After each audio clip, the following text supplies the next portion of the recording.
All right, we got it. Okay. Yeah, appreciate everyone being on the call here tonight. The reason for the webinars, is we're just trying to educate our members as much as you can, give you guys as many tools as we can.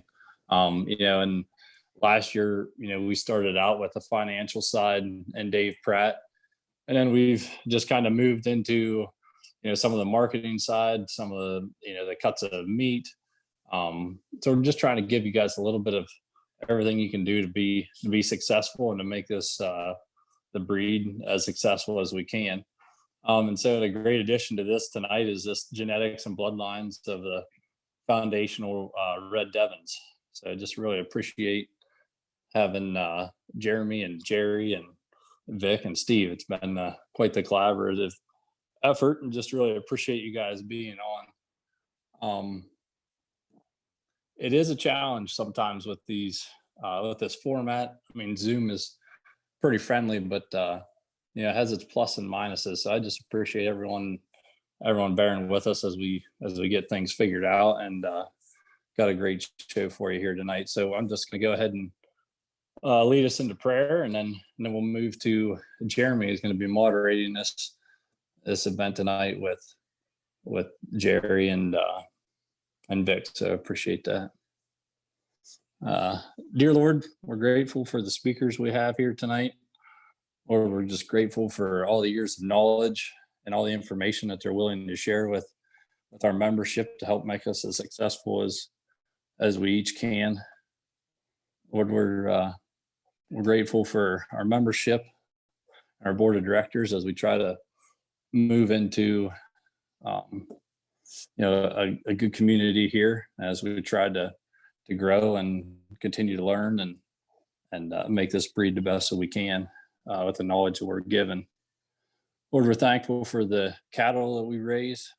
We're thankful for the communities that support us and support our mission to help supply a healthier cut of meat and as an option. Lord, we just ask that you open our minds and our hearts as we learn lessons that God has already given and taught future generations, Lord. And we just ask that you help us to digest that information and make the best decisions possible. Lord, we just thank you for a wonderful day. Thank you for the attendance, the attendees, and all the support. We pray in Jesus' name, amen. Okay, Jeremy, if you want to kick things off, appreciate you guys getting things going here. Yes, absolutely. Thank you, everybody, and thank you to my dad, Jerry, and Vic for joining us. I want to introduce both of these guys properly. Their commitment to this breed of Devons is really unparalleled. My father got his first Devons in the 1950s from my grandfather as a show animal, and they fell in love with the breed and eventually went from crossbreeding with Devons to pure blood breeding with Devons. Been the president of the organization countless times, has organized World Devon Congress, has imported, exported, and judged around the world, and has been obviously a mentor to me, and really got Lakota Ranch, Effingham Plantation on the map in the Devon world. And Vic's resume is certainly a grand one as well. Vic's family has run Devons in Australia since the 1840s, going back using animals for their original triple purpose of meat, milk, and draft. Vic has spent most of his life doing artificial breeding and running an artificial breeding service. Set up the Devon Hereford cross trial in Australia, established the Palinga herd, and now Vix Devons, and has been breeding Devons for 35 years. And when I get an international bloodline question or concern, or somebody wants to import something into this country, Vic is regularly the first person that I reach out to. Both these men are incredible students of the breed and of the breeders in the history. And that leads me into what we're going to discuss tonight. We want to talk about foundation genetics. And I've asked both of these men to go slow and spend a lot of time. I don't plan on leaving the 60s tonight. I want to talk about the 50s and the 60s and the foundation genetics for the modern Australia and United States Devon herds. And so I'll ask the first question to my father. We've had a little bit of discussion, as AJ and Steve said, back and forth about how this would go. And Dad, you made a real good point about what was going on in the 50s and 60s in the beef industry, and how did that impact the decisions that breeders made as to the type of animals that they wanted to breed and the type of animals that were being imported into the country versus the other major breeds out there. Thank you, Jeremy. And thank you for moderating this. I know many of you were not around in the 40s and 50s, but I was. And the beef industry took a dramatic change. So I'd like to share that information with you first to sort of set the field for what was happening. Prior to 1950, there was no such thing as a feedlot. All cattle were grass finished because we didn't have grain to finish cattle with. With the evolution of new technology, with big tractors and equipment and the mass production of grain, all of a sudden we could feed grain to cattle. So now it changed the whole equation. No longer did you need to select cattle that could produce a very favorable carcass off of grass. You could feed them high energy grains. And I would tell you, even in the 60s, I sent truckloads of cattle to the Midwest to be grain finished. And the typical time would be 140 days they'd be on grain, get them fat enough to make an acceptable carcass. The thing I learned from that experience was that Devon cattle were too efficient on grain. My cattle would go to the feedlot in 90 days, they'd have 4/10 of an inch of back fat, and the feed yard would say, well, they're ready to be killed. And they said, this doesn't work for you though, because it only costs 23 cents a pound to gain weight on them. And you make more money if your cattle don't get fat so fast. We'd prefer to have cattle that are a little slower. And so I stopped sending cattle to the feedlots because it was not making me money. And of course, now today we have grass finished cattle, both for health reasons and for the benefit of the animals as well. So the whole equation has changed. But if you look back to cattle breeds that existed when we didn't have feedlots to finish cattle, you see that the Devon breed, which goes back 400 years in our country and even further back in Great Britain, they became known as the supreme breed on grass because they could produce a very favorable carcass with appropriate amounts of fat cover just on grass. And they continue because the breed has not been modified over the years. They continue to be able to do that. They're the best breed by far on grass alone. So basically, cheap grain changed the equation.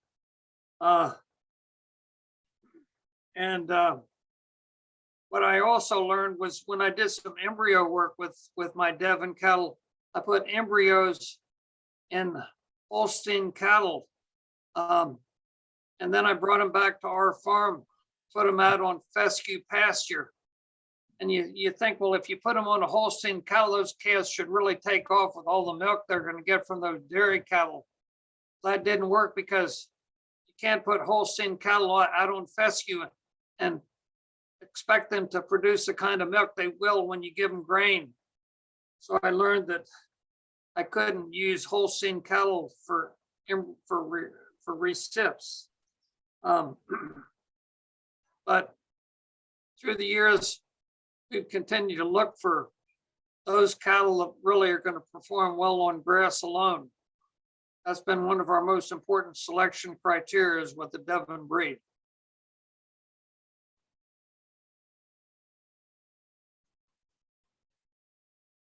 So when you talk about how the industry changed, how did that affect the Devon breed?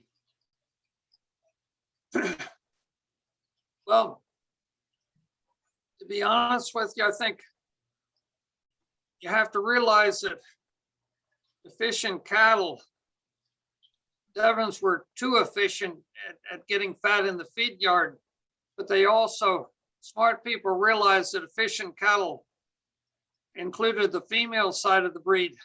You know, you needed females that would stay in good condition only on poor quality grass and continue to breed every year and produce a calf and then grow that calf just on grass alone. So realistically, you know, if you wanted to keep the cattle all the way through the process, you want cattle that were efficient on grass alone. And I think we continue to look for bulls that would do that. So I think when you look at some of the bulls we're going to look at today, you'll see just that. You'll see cattle that aren't these big horsey looking animals. They're cattle with a lot of meat and muscle in them.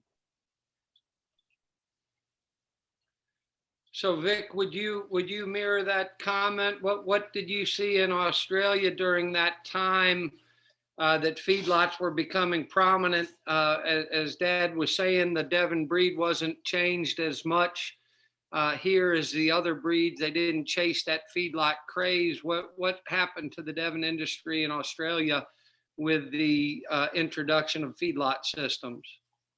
Well, the similar thing has happened in your country, except that we were about 20 years behind your country. But feedlotting really didn't get going until about the 1970s and increased beyond that. And so it really got into full swing in the late 1980s, 1990s. Prior to the 1970s, all fat cattle in Australia were grass-fed. The heavier bullocks was what was put into the marketplace. Probably one of the bigger changes was when your country and particularly Europe got mad cow disease, because that then made England move to slaughtering younger animals, and Australia followed suit because that suited the feedlot industry, because the feedlot industry likes to produce animals that are finished and marketed before they, but no longer than 2 tooth. Where prior to that, a 4 or 6 tooth fat bullock was considered great eating. But now it's considered by the marketplace as being taboo, that older animals aren't such good eating. But as we all know, mature animals have a different flavour, a stronger flavour, but they certainly eat extremely well. So the Devons, again, because, as Jerry said, the ability to finish animals with Devons just doesn't fit the feedlot industry, because in Australia, most of them are feeding for around 90 to 120 days. And if we put Devons in there, they're finished in 60 to 70 days. So that means if they're trying to fit them into a batch of cattle that are mixed breeds, the Devons are loading some extra kilos of fat in the last 20 days and less efficient because it takes a lot of energy to cook that. So the Devons then slaughter as being over fat, and the industry says, well, they're too fat. We've most of the Devon breeders in Australia so that have sort of stuck with the ones that finish their cattle on grass. and a remainder of the grass gain. And certainly since grass-fed beef has got going in your country, and Devons have worked with grass-fed beef, then grass-fed beef has again come back to being more popular in our country, because initially in the 70s and 80s, the feedlot industry gained a market advantage in the price. They managed to negotiate with the supermarkets the price of what we could get for grass-fed beef. That in the last few years has changed around, and grass-fed beef is bringing a slightly higher price than grain-fed beef. So the difficulty, of course, is that some of our areas, like some of your areas, it's more difficult to finish animals on grass than in other areas, just because of our climate, and particularly when we go through periods of drought. So that the feedlotting then becomes the main supplier of finished beef, because they can feed at any time without it in any season. Absolutely, absolutely. Well, let's go back to the 50s and 60s, and Dad, I'll go back to you. Who was the premier breeders and the major players importing cattle and improving the breed during that time? Well, clearly the leader in the 60s, I believe, was Pete Bostic. He had two plantations, the Fog Bluff Plantation and the Tomatley Plantation, both in South Carolina. And Pete Bostic was an eclectic sort of individual. He was big into polo playing, and he frequently traveled to Great Britain, became involved with a lot of the Brits in his polo life. And in fact, one of the biggest Devon herds in the country was an operation called Wymont Plantation. It was actually Wymont Ranch. It was half in Wyoming and half in Montana. And they raised and trained all the polo ponies for the US polo team. We had a polo team that would go to Great Britain and compete against the Brits in polo. And Pete Bostic was one of those involved very heavily with that. Well, his connections with the British is what got him very interested in the British cattle world. And of course, back in those days, he visited many of the premier Devon breeders in Great Britain and became very interested. And he imported, I know at one time he imported over a period of a couple of years, not only 4 premier bulls that we use in this country, but also a dozen females that he imported as well. So Pete Bostic is the one I would think, and among the bulls that he brought in were the Pothridge President bull, a remarkable bull, and the Peverstone Pretender bull. Here's Pothridge President. And he became one of 5 or 6 bulls that became what's called a certified meat sire. And another one is up there in the picture to your left, the imported Pothridge President bull, who was the first certified meat sire in Devon breed. Those 2 bulls. Tell us what that means. What is a certified meat sire, and how do you become certified? The way you become certified is you have to send 30 progenies to be killed and the carcass evaluated. The carcasses have to all grade choice to become a certified meat sire. And so you have to breed your bull to 30 animals, and you can crossbreed them. And I think that's what they usually did, was crossbreed them to other breeds. But then that sire had to produce carcasses that were really the kind of carcass we want. I must tell you, I don't honestly know for sure that was a grass finished only process. I suspect they may have fed some grain in the test, but I don't know the details of the test. But these were two of the very early bulls, and they were both imported from Great Britain and went on to become certified meat sires. And I think you can look, as you look at those bulls, even the bull down there coming through, can you go back one? Well, here, any one of those bulls shows you the depth of body, the spring of rib, the covering they have. Look at the covering that bull has. And look at the bull coming through the chute there. A tremendous spring of rib he has. Depth of body, deep muscling going well down the rump. Kind of bulls that you want that are going to produce, you know, the carcasses that we all desire.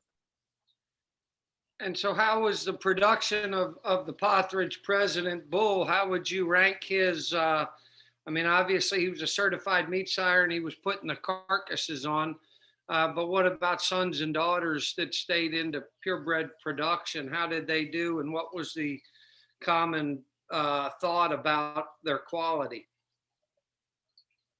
I think they became most popular in our deep south. We had personal experience with the Everstone Pretender bull that we had used in our herd a little bit, and he also was, there you go, there he is. He was another English champ, show champ, a certified meat sire, and he really produced thick-made cow, thick from front to back. As you'll notice, all these imported bulls, of course, back in those days were horn bulls. We really, back in those days, used horn bulls. We were just starting to develop the pole lines in the Devon breed at that time. But you got to remember that Devon cattle go back in the United States 400. We have having our 400-year anniversary coming up in 2 years. 400 years since the first Devon cattle were imported to the United States. So these cattle have been around a long time. And, you know, you speak about docility. This was a breed that was used exclusively almost to pull the carriages and cargo across the United States to settle the western part of the country, which only speaks for the docility of the breed. I think we all know that docility is also closely related to tenderness of carcass. Well, while you're on this Peverstone Pretender bull, I think there was a Peverstone bull of great significance that was imported into Australia around the same time. Vic, do you want to speak to that? Yes, well, on the same background as Jerry was saying, you know, Devons in Australia arrived with the first white settlers that in 1788. And for the early years, there was a number of animals that then early 1800s began to be imported. And some quite large Devon herds developed in that early time. And by the 1950s, there were several Devon herds, like 500 cow, purebred Devon cow, strong, better. The prominent ones were ones we called Hadler, Bulbara, Ban, they were the three of the largest herds by that time. There'd been some even larger ones that had gone by the wayside by then because of death of owners. And there was a stream of bulls that like coming to the US that from England that also came to Australia, and females. The most prominent herd of bringing in probably the best cattle that fed the Australian purebred industry was the Havila herd. And they brought in 2 cows, 2 heifers in 1903. They bought a bull Kaiserlau Forester, which in the 1920s that bred enormously well, and his progeny got into herds around Australia. And then in the same time as Peverstone Pretender came into your country, Peviston Passport, who was by the same side, was brought into our country the way they have was done. His sons were distributed throughout our whole country, and virtually there's hardly a cow in our country that now doesn't relate back to Peviston Passport. And he did the same thing as what Peviston pretended did for your country, added extra meat, extra carcass, strength of body, and improved the breed in all its characteristics. And that's why he was so popular. And both bulls went back to a Partridge ransom. And I think the Partridge name, of course, we've already mentioned Partridge president. So there's certainly a commonality with the influence of both these animals in both of our countries. What I'll ask you again, Vic, the same question I asked Ed. What was the legacy? I mean, obviously, as you said, these genetics remain in about every herd in Australia. But was there were they too efficient? Were they too small? Were they too light of milking? Did they need any improvement at all, or what was the overall feeling about the obviously genetic value is there, but in terms of performance? Australians tend to follow fads and fashions, and particularly from that climate. And around that 1950s, there was only about the only breeds of cattle in Australia were either British breeds or Brahman breeds that come from India. But by the 1970s into the 1980s, the same as in your country, there was a lot of European genetics came to our country. And that began a craze of crossbreeding and crossbreeding breeds together. Prior to that, the Devons were commonly, by commercial breeders in Australia, were commonly crossed with shorthorns to improve the forageability of the shorthorn cattle and allow them to get through droughts better than shorthorn cattle. Because in the serious droughts we have in this country, a breeder might lose all his shorthorn bulls, but only one or two of his Devon bulls because of their capacity and their strength and foraging ability. Since that time, though, since with the grass, it comes to the grass thing, when Jerry spoke of the certified beef thing, it didn't quite take off here in Australia until more recently we developed our MSA grading as Meat Standard Australia meat grading system. And that covers grain-fed as well as grass-fed beef, but it demands even fat cover over the carcass. It demands the meat to be provided, to be not dark cut. And those are two of them. Those are two of the main characteristics. Now, our Devon cattle are noted for having the same centimetres of meat on the rib as they have all down the rump, where most European cattle that are heavily muscled tend to have not much cover down over the rump of fat, and so the meat, when it's hanging on the abattoir rail, dries out. And so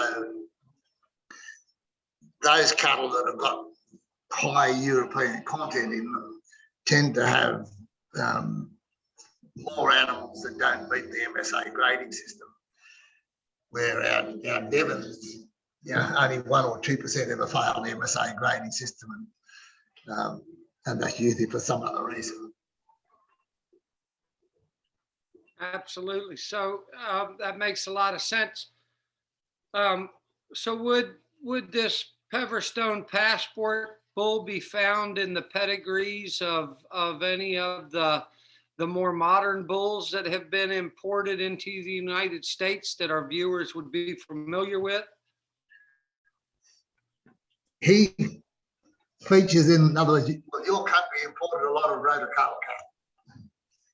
He features in the base background of almost all Rotocala cattle because the Rotocala purchased their animals from their base animals from a Homesley herd that had purchased animals out of Tasmania, and virtually all those animals contained some passport genetics.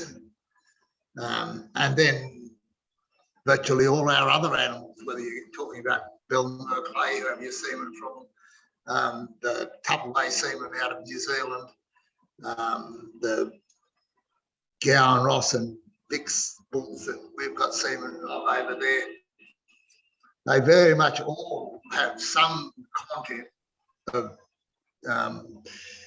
Pottery's Master. Passport. Pepperson passport. The New Zealanders have got when you spoke about Pottery's masterpiece, the third was in a later generation, but he was quite popular in New Zealand, and most of his genetics is in the Rotocala cattle as well. And which bull was that? Pottery's masterpiece, the third. Masterpiece was used heavily in New Zealand. I did not realize that. He was used in semen. He was used here in Australia too, but he was used more heavily in New Zealand. And you'll see then, if you look back in the pedigrees of Rotocala cattle, he's pretty well in every animal that they've got. Because one of the Rotocala's main herd size was a bull called Dean Peace that was by Pottery's masterpiece. And from what I see of the masterpiece cattle, they were very much the same style of cattle as Pottery's president that went into your country. Like deep body cattle with lots of thickness and a lot of fleshing. Because one of the characteristics that we see in Devons is, and even in our cattle, like they can be big and strong and heavy, but when you stand them beside other breeds, they look so much shorter. And yet, and you think, well, they're not as heavy. But when you put them over the scale, because of their depth of fleshing and their depth of cover and their spring of rib, they're deceivingly heavier than what than what most people ever think, and will outweigh those bigger, taller animals. There was a year when Gerald Fry judged Devons in Australia, and I had read a book called Palinga Buckeye. Gerald measured that bull over, and he claimed that he had the largest heart girth of any bull he had measured anywhere in the world, and he was the heaviest bull at the showground at that time, and yet he didn't look to be the heaviest bull because he was the tiniest bull. legs. Excellent. Well, let's continue. I know we've got 20 minutes left, and I know the main reason viewers got on here is they want to hear some analysis from you guys on some more of these earlier animals and how they tie to some of the more modern genetics that we're using today. While I still have your page up here, Vic, or I guess your page is going away. Wait, now you're coming back.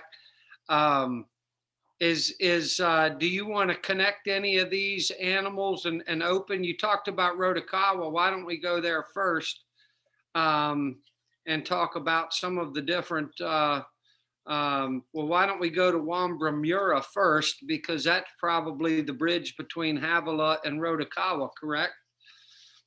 It is, yes. In other words, I sourced genetics out of Woomera, and I bought the cow you're seeing on the left, the Woomera Jenny F50, with Woomera Warlock as a calf at foot.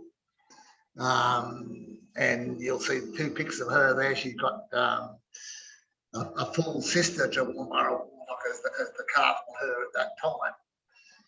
Now, Warlock was by the Woomera Wizard Bull, who was quite a big, tall, would have been frame 6, bit over frame 6, quite a big, tall bull. And you see the Warlock is not quite as tall, but a very long body. And Warlock was the sire of Rotocala 688 used in New Zealand. And now put over that long bull that put over cattle that had more depth of body and of the Pothery's president, part of the Pothery's masterpiece line, produced a tremendously big, deep-bodied bull that had a bit more frame and a bit more size in Rotocala 688 that became to be used so heavily in your country. He probably threw more to his mother's style than his father's style. But he So Vic, I have to ask you, I'm looking at Wambremura Warlock and Wambremura Jenny, and I'm seeing a lot of maternal characteristics and maternal traits. I'm seeing slick skin. I'm seeing, cow that looks like a good milker. I'm not seeing the meat and muscle that I see in the Rotocala 688 bull, which makes me think the mother of 688 had to be a pretty heavy muscle, different type of a cow. Can you speak to 688's mother? As I said, she was, effectively a Pothery's masterpiece style cow. In other words, a deeper bodied, thicker type cow.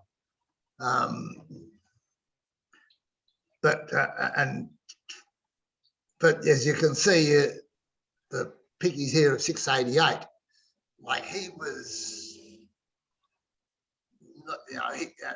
they're taken as when he was a 5-year-old, and then the one on the right when he was taken as a 12-year-old.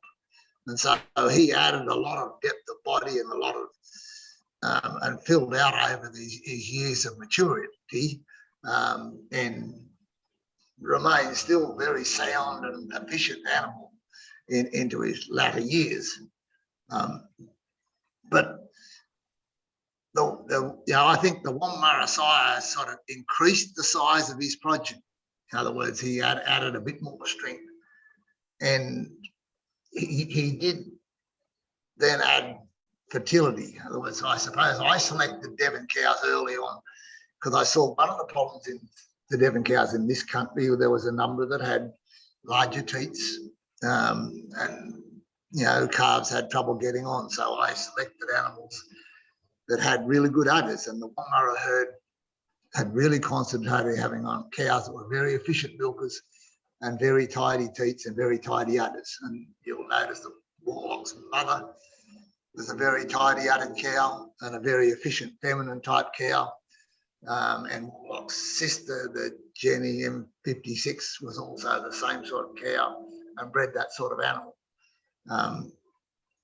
because it was then fairly easy to have that sort of animal and to add animals that had the heavier fleshing on the heavier, whether you put that sort of animal back over the mother of 688 to produce that sort of bull that 688 turned out to be. And do you think the length of body came from the Wambremura influence as well? It seemed like that's where that bull was really tremendous and similar to 688. That's the other trait that I've concentrated on, in producing body length. Not a body length that ends up being a bit weak in the loin and too tall in the tail head that sort of gets weak in the back. We need that strong, straight back. But if you look at the value of the various meat cuts within an animal, they all come, the most expensive cuts all come from along the back line, over in the top half of the animal. And so I've aimed to try and breed animals and select animals that have that body length, that have a little bit more length of muscles along the ribeye area and in that top line and in the top of the and length from the hip to pin, which has more of the expensive cuts that are in the rump area. Some breeders get carried away by trying to select for animals that have a lot of pattern area down in the lower leg. But of course, the cuts down in the lower leg have a lot of sinew in them, so they're only ever grinding beef. So that, so the aim that I sort of try to look for in cattle is cattle that have got plenty of body length and plenty of length from the hip bone to the pin bone, so they've got quite a long pelvis and a lot of area to put the highest quality meat cuts on the top of their body. Well, Wamburamura Jenny certainly displays that. I mean, from hooks to pins, that's as good looking a female as I've seen. She's really, really special there. Let's move back to Dad. Let's go back to some of the other old American Foundation genetics. And again, we're starting to get close on time, but let's look at some of the maybe LL Calgary, because he ties in rather, well. Talk to us about this bull, Dad. This was the premier Hersar at Devon Acres, who was in the 70s, the premier breeder in the western part of our country. And they had two bulls that were, this bull was a 3/4 bull, a brother to a bull named Mr. Ideal. And you'll notice that this bull has tremendous muscle all the way down through the hind quarter. Great spring of rib, great depth of body. And he was a tremendous producer of bulls. If you look at many of the Devon herds around the country, back in those days, they all had LL Calgary sons in their herd. The other thing you'll notice is that he was a pole bull. And only in the 70s did we start to really get some pole genes into the Devon breed. But Ron Anderson and Tom Harrison. Tom Harrison used to always say that Calgary produced the best bulls that they had in there. They would sell 100 bulls a year in a sale every year. And they always said that the best bulls always were LL Calgary sons. Mr. Ideal was a bigger bull, but did not produce the meat and muscle that this bull produced. I think you have a picture of him too, yeah. See, he was a frame size 5 or almost a frame size 6 bull. And that's a picture there of Ron and Tom back in their heyday. I think they're talking to the premier breeder down south, Shire Raham. And the genetics of Mr. Ideal also. What I'd like to point out about Mr. Ideal and also about LL Calgary, if you look on the sire side, you see imported Fishley famous. This Fishley herd in Great Britain. Andre Matisiak in Great Britain had 2 herds of bulls. He had Fishley herd, and he had the I'm blocking right now, Jeremy. I'm sorry, that's my almost 80 years of age. The Guardsman line. And when Fred Wyville, who was a Devon breeder in Maryland, and I traveled to Great Britain to try to enhance our Devon herds back in the 70s. And I imported a bull that was, out of the fish. Well, mine was out of the Guardsman line. And Fred Wyville was a little smarter than I was. He bought a premier son of Fishley famous and brought him over here. And you might have a picture of him, which became ultimately the sire of our premier bull. You're talking about Fishley Fieldsman the 8th? Yes. And he was the sire of, you can see the meat and muscle in that bull. He was the supreme champion of all breeds in Great Britain. In the premier show in Great Britain, after they judged each breed independently, then they picked the best bull of all breeds and named him supreme champion in 1975 at the Royal National Show. This bull was the supreme champion of all bulls. His sire was the supreme champion of all bulls, correct? I'm sorry, that's right. And And he's also shows up in the pedigree of the Cutcomb Jaunty bull, isn't that right, Vic? That's true, yes. And if you've got the pics of the couple of sons of Cutcomb Jaunty that I had, one the Woodlands Regis bull in New Zealand, and the other one was the Walker's bull there, which was the bull, a picky that I took at Bill Walker's herd when we were there a few years ago for a talk. And he's by Cutcomb Jaunty out of Tilbrook cash tiller embryos that were imported from New Zealand. And then you've got the Lupton bull in there as well. But notice the carcass on the Woodlands bull, that was the meat in his top one, the meat down the rump, and the same sort of thing in Bill Walker's bull. This isn't quite the same body order, but they've still got that characteristics of strong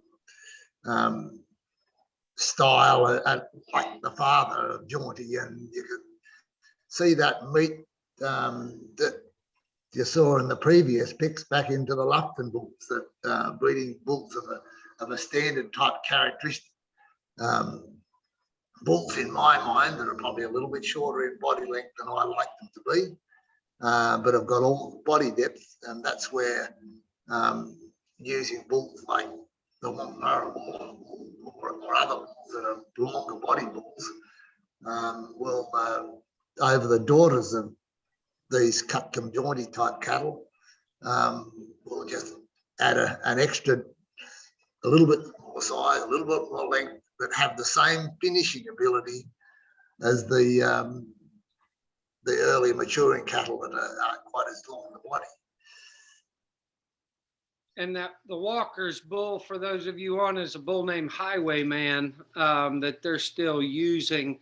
I'm not sure whether at this point he's at Walker's in South Carolina or here in Virginia at Thistle Hill, David Shoemaker's place. Yeah, solid production. And then the Sir Lufton bull there, I think is still in production up at Steve Montgomery's. And has produced some pretty good calves at different places around the country as well. I see Carolyn Matthews is typing in that Highwayman is still there at Thistle Hill, working and settling cows. Well, let's go back. We're about 5 minutes from the end. Not that we can't run a few minutes over, but Vic, while I still have you, and obviously we're not going to get to all these animals today, our hope is to come back and do another 1 or 2 or 3 of these things, as long as we can convince Vic and Dad to do it. But before we wrap up, is there something else on the page, Vic, that you'd like to get into and look at that ties in with what we've talked about? Or just some ending comments? The thing I'd probably mention just about Cutcomb Jaunty, and particularly his daughters that were more prolific in New Zealand than in Australia, they were outstanding milkers. I noticed David here says an interest in Tilbrook Sunset. We use Tilbrook Sunset a little bit. He was used across a number of New Zealand herds. Left strong cattle with good muscling and good carcass, but they lacked the milk of the Jaunties. If you looked on our breed plan data that we use for performance reporting in Australia, Cutcomb Jaunties at +8, well above breed average. Tilbrook Sunset is about a -3 or 4 for milk. So he's significantly below breed average. You can see from the pics there of the Woodlands daughters in New Zealand, they're nice times, nice body, plenty of good meat in them, and the Coyote bull from Iska is going to really well muscle bull. the daughters have got nice udders, nice teats, but they're fairly small udders. And he wasn't a great bull to add milk. I think if you're going to produce good finished calf, we like to at least have breed average or better for our milk production. What about the size of the calves? A couple of those daughters look to have some leg to them. Maybe it's just the age at which the pictures were taken. But what about the size of the Tilbrook Sunset progeny? Oh, we classed them about breed average. I'll breed that.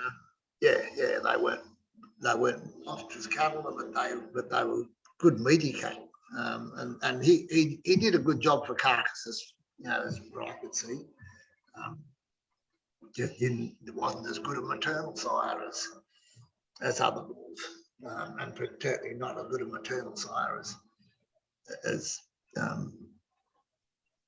probably another New Zealand bull, but sort of we're not going to have enough time to mention today is the Tupper Bay Lions and the Tupper Bay 635. I considered that his mother was the best uddered Devon cow that I've laid eyes on, and he transmits it in his daughters. That lovely udder shape, the lovely teat size, and when we were in your country last year, I saw a number of 635 daughters in your herd again. They all have that lovely udder and that ability to correct udder faults in other cattle. How's Tapaway performed in Australia and New Zealand? We've all here seen, 635 especially has been used pretty heavily in this country and continues to be used. But how has his production been in New Zealand, but primarily in Australia? In other words, they're not extreme growth cattle, they're moderate growth cattle that add strength of body. You might have the pics there of his father and his mother, and they're that big. This is 635. That's him when I first saw him as a 14-month-old calf. This is his sire, Tapaway 477, and you can see in 477 the power and the strength of 477. Now the pickies that very similar in style to those Postridge books, the President book, that sort of thing that you put on the screen earlier. That same style of heavy meat, heavy muscled animal that got plenty of space between the legs. And the other thing is the longevity. If you look at the pics that I had of 635, he's still going in New Zealand siring calves as a 14-year-old, a sound bull at 14-year-old. If we compare the longevity of, say, the Angus breed to Devon's, the record in Australia is that an Angus bull lasts 2.3 seasons, the average Angus bull. Now, our Devon bulls last 5 or more seasons, and ones like 635 or 688, they're going into their teenage years, and a number of our sires go into their teenage years as sound working bulls, still fertile.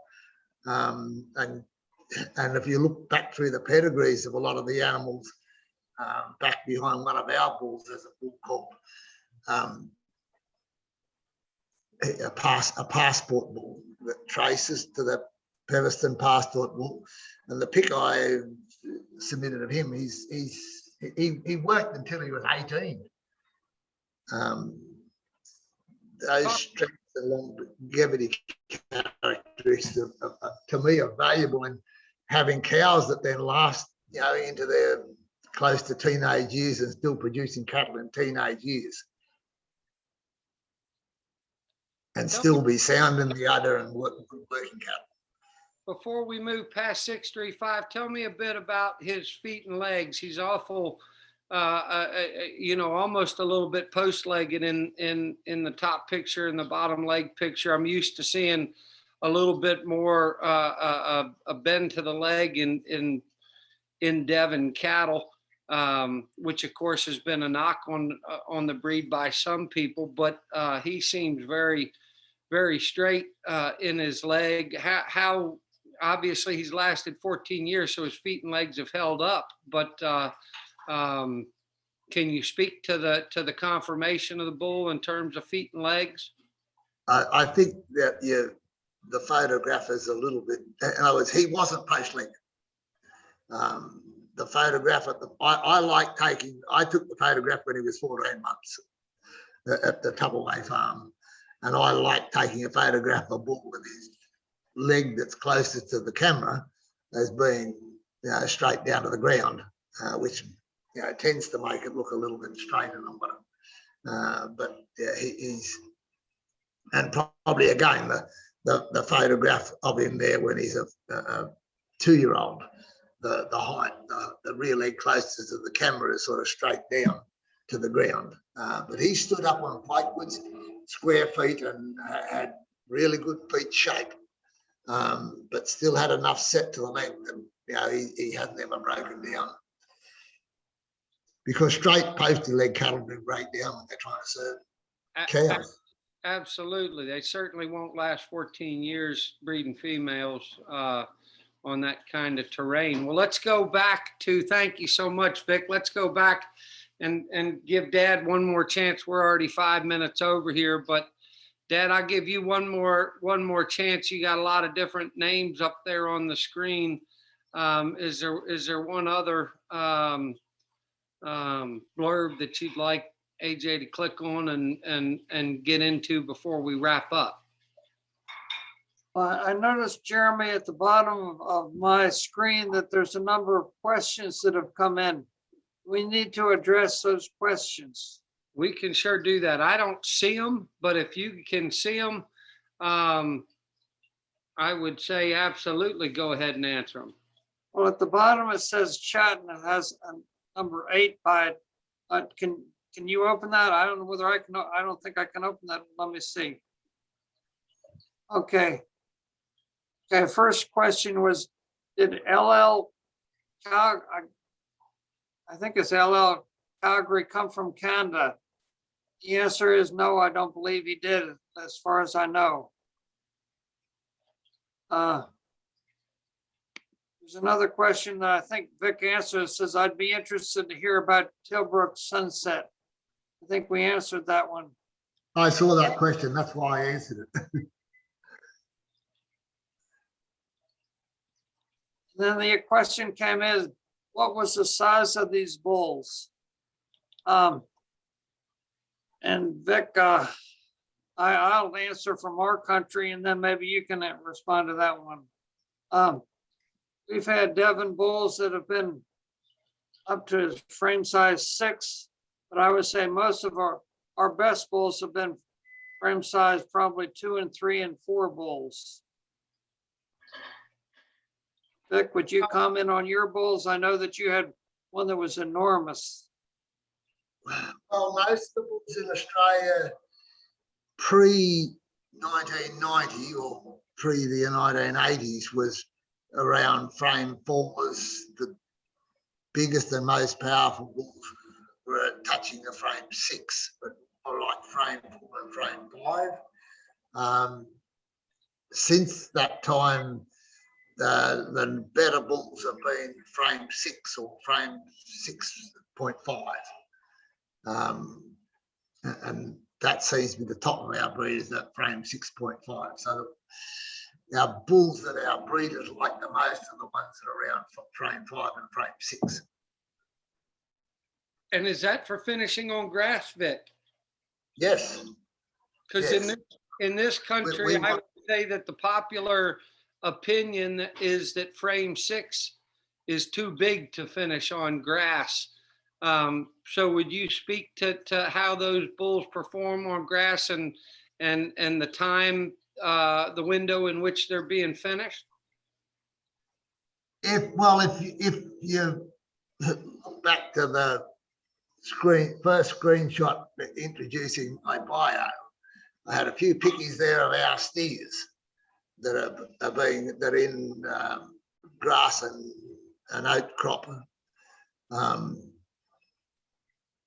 And the steers there at the bottom there, you know, about ready, and that's the type of steers that for grass fed that our industry likes. So there's steers that are around 20 to 26 months of age, and off grazing only, they're going to be around that 450 to 500 kilos. In other words, about that 900 to 1,000 pound steers,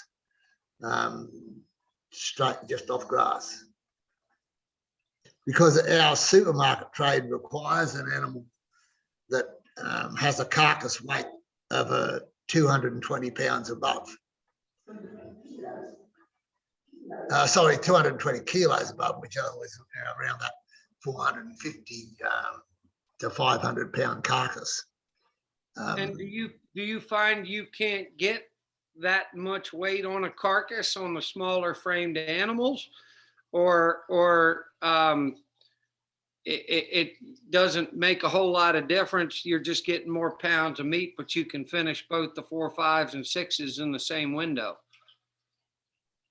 The smaller framed animal, you'll have a percentage of because they are going a little bit slower growing, a little bit early maturing. You'll have a percentage of animals that cut 4 teeth before they make that weight. And our current market is that we'll only get, if an animal here is fat when it's got 4 teeth up, at the present time, it'll only make cow beef price. So that we have to aim for our animals at that weight when they're no more than 2 teeth.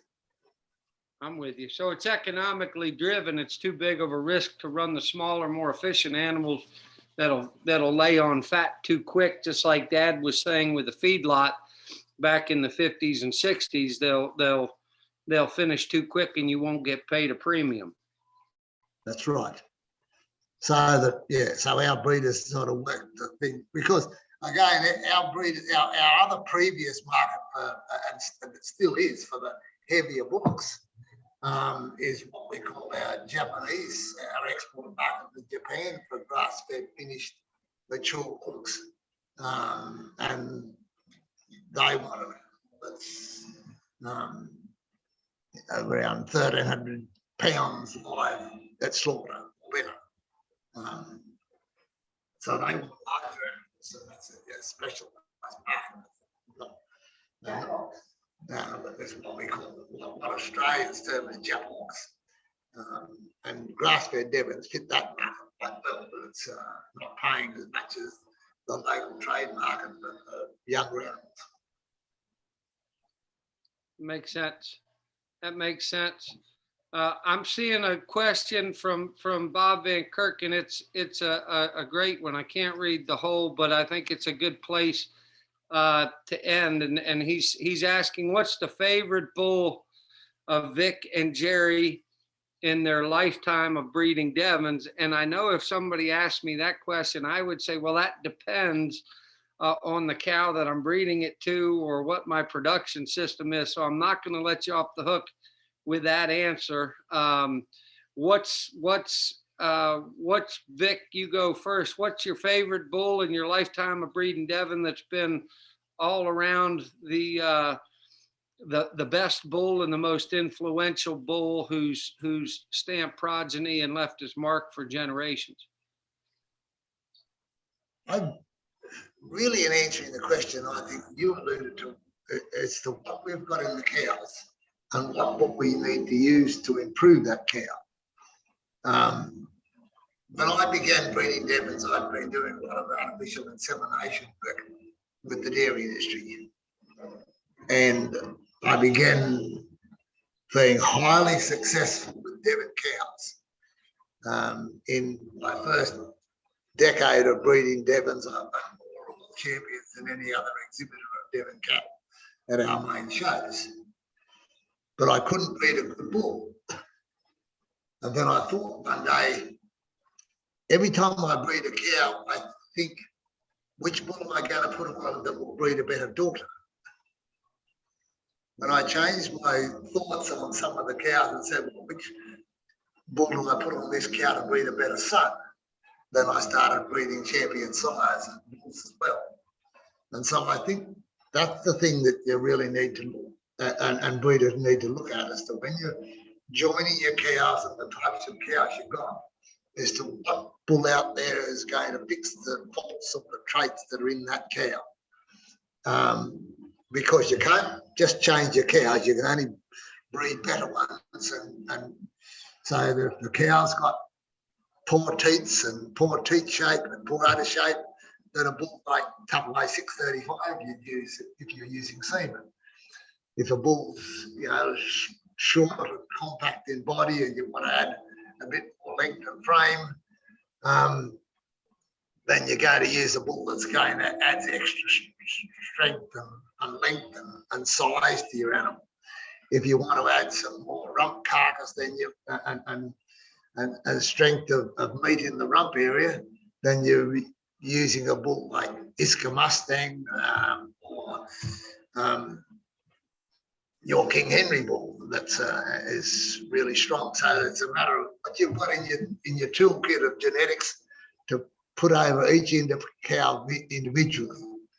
I noticed that in breeding cattle over the years, that some of the most successful stud breeders that are breeding really good individuals are former dairy farmers, because former dairy farmers are interested in looking at each individual cow and breeding a better daughter out of that cow.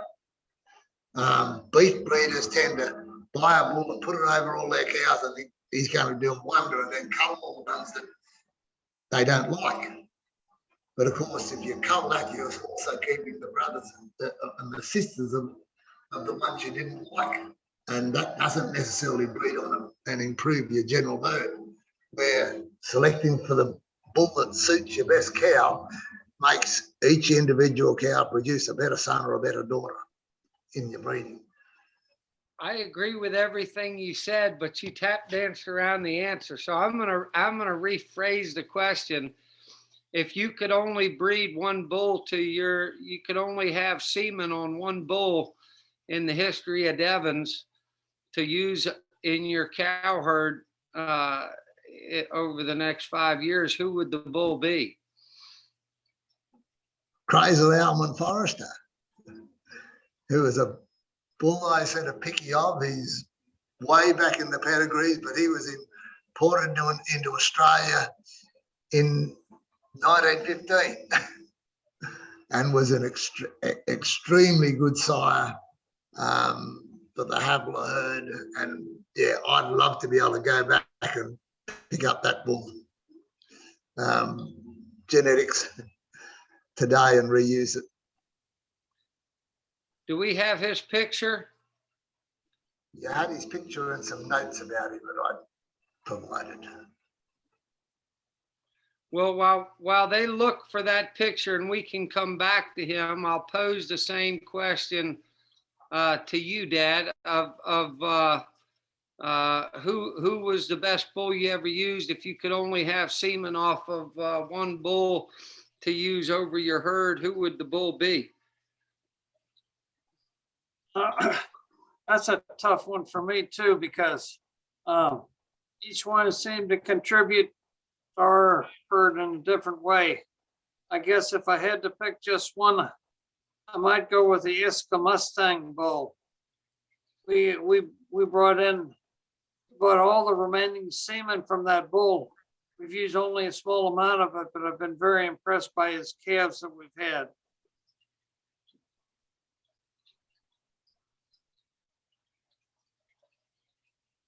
Again, not a big bull, but a very deep muscle bull. Do you want to add anything to Iska Mustang, Vic? I think you probably had more experience with Mustang than anybody. Well, I think I was the one that convinced you to import some semen, which was probably the last semen that was available in New Zealand. I saw Mustangs mother at the 2000 conference in New Zealand, and she lived, I think it was 27 years and produced 23 calves. And she was a strong, and they were all good calves. She was a top weaning weight performing cow. Joan Power got Mustang sire, which was from Rotakawa, that had the really strong apple-shaped rump that added to her cow and complemented her cow by adding this extra carcass quality that Easter Mustang shows. And certainly if you look at us Mustang's daughters, they all carry meat and carcass and characteristics. There's there's shots of Iska cows that would all have some relationship to Mustang. The one on the left is Mustang's daughter. The bull on the right is the Casanova bull that Alison bred here. And again, you see from his rump, he's got and his body strength and capacity, he's got the same traits that Easter Mustang transmits into his progeny.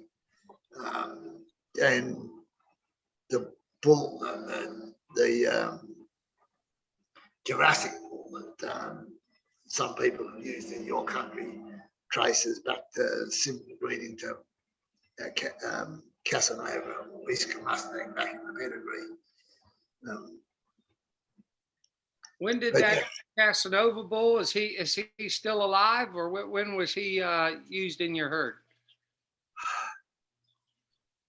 We've been through 2 years of horrible drought, or 3 years of horrible drought, and we had to let some sires go that we would have liked to have retained. So we've got Casanova breeding in some bulls and cows that we still use. We haven't got any Mustang semen left, but we like his characteristics.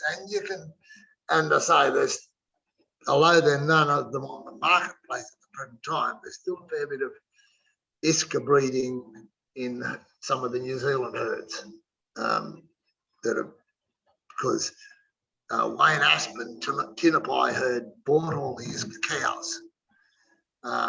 And he had Mustang and Coyote that was by Tilbrook Sunset. And most of his, and then when he dispersed because of ill health, basically all the Iska bred cows are still in herds within New Zealand and remaining in their stable. Great. Well, we have gone a good bit over. Thank you guys so much for sharing your time and your knowledge. And I'm sure we're going to get feedback from folks saying they wanted more and more analysis. So I will hope that we can circle back and do part 2 in the spring. And get into some more of the old bloodlines and some deeper discussion. I would encourage anybody who participated that if you have questions, email them into the organization, and we can get more in depth on different bloodlines based on what people want to see. Thank you guys very, very much. And if you have any closing comments, now would be great. Otherwise, we will wrap it up. Vic, anything to add in closing? Well, it's difficult to get through everything that we submitted. Pics of animals and pics of relations and behind animals that I provided, but you're welcome to put that on websites or whatever, and that some of your members can refer to, that shows the animals in the background of a number of the animals that are being used, and gives your breeders a picture. I tend to breed to grandparents. In other words, I tend to think that we inherit effectively a combination of what our grandparents have in genes. So if you look at the grandparents of animals in your breeding and breed and combine in your head what they have, look back into the pictures that Jerry supplied and I've supplied of ancestors of the animals that we're using today, then you'll see in those animals the style of animal that you like to breed, and say, well, I'm going to get that genetics. Thank you, Vic. That's awesome. That's awesome. Dad, anything to add in closing? Just to tell everyone how thrilled I am that we've continued with the Devon breed for now close to 60 years. And I have no regrets. Well, thank you so much for your time. And I don't know if Steve or AJ, if you need to say anything in closing, but thank you everybody who participated. Send in your questions, comments, feedback, and yeah, next week I'll be on doing another one, another webinar on young bull selection. There you go, Tuesday, October 26th. So if you're interested in that, tune in, and we'll hope to get Dad and Vic back in a few months and go again. They're circling the 7 p.m. since I had a little confusion tonight. That's Steve probably being a smart aleck, but thank you all. Have a wonderful evening, and we'll hope to see you next week. Good night, everybody.